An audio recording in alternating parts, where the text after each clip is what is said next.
গাজীপুরের কাপাসিয়ায় এক প্রবাসীর বাড়ির ভাড়াটিয়ার স্ত্রী ও ৩ সন্তানসহ একই পরিবারের ৫ জনকে গলা কেটে হত্যার ঘটনা ঘটেছে।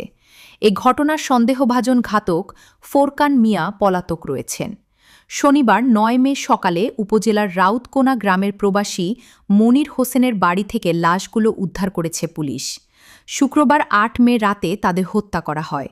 নিহতদের মধ্যে সন্দেহভাজন প্রাইভেট কার চালক পলাতক স্বামী ফোরকান মিয়ার স্ত্রী শারমিন ৩০, তাদের বড় মেয়ে মিম ১৫, মেয়ে মারিয়া ৮, মেয়ে ফারিহা ২ এবং শারমিনের ছোট ভাই রসুল মিয়া ২২। প্রত্যক্ষদর্শীরা জানান দৃশ্যটি ছিল অত্যন্ত ভয়াবহ। ৩ সন্তানের গলাকাটা লাশ ঘরের মেঝেতে পাশাপাশি পড়েছিল। শারমিনের ভাই রসুলের লাশ ছিল বিছানার ওপর। অন্যদিকে শারমিনের হাত-মুখ বাঁধা নিথর দেহ জানালার পাশে পড়ে থাকতে দেখা যায়।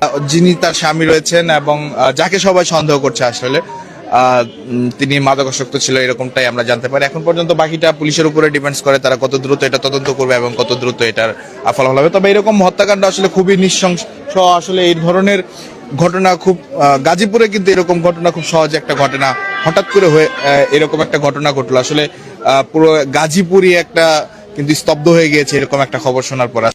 স্থানীয় সূত্রে জানা যায়, প্রবাসী মনির হোসেনের বাড়িতে সপরিবারে ভাড়া থাকতেন ফোরকান মিয়া। শুক্রবার রাতেও পরিবারের সবাইকে স্বাভাবিকভাবে দেখা গেছে। তবে শনিবার সকালে হঠাৎ ৫ জনের গলাকাটা লাশ পড়ে থাকতে দেখে পুলিশে খবর দেন স্থানীয়রা।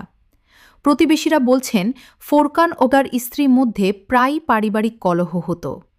ওই বিরোধের জেরেই তিনি স্ত্রী, ৩ সন্তান ও শ্যালককে হত্যা করে পালিয়ে যেতে পারেন। কাপাসিয়া থানার ওসি শাহিনুর আলম জানান, ফোরকান মিয়া প্রায় ১ বছর আগে এ বাড়িটি ভাড়া জানিয়েছিলেন। প্রাথমিক তদন্তে ধারণা করা হচ্ছে, পারিবারিক কলহের জেরে ফোরকান মিয়া নিজেই এ হত্যাকাণ্ড ঘটিয়ে পালিয়েছেন। গাজীপুর জেলা পুলিশের অতিরিক্ত পুলিশ সুপার অপরাধ আশফাক উজ্জামান জানান, লাশগুলো ময়নাতদন্তের জন্য গাজীপুর শহীদ তাজউদ্দিন আহমদ মেডিকেল কলেজ হাসপাতাল মর্গে পাঠানোর প্রক্রিয়া চলছে।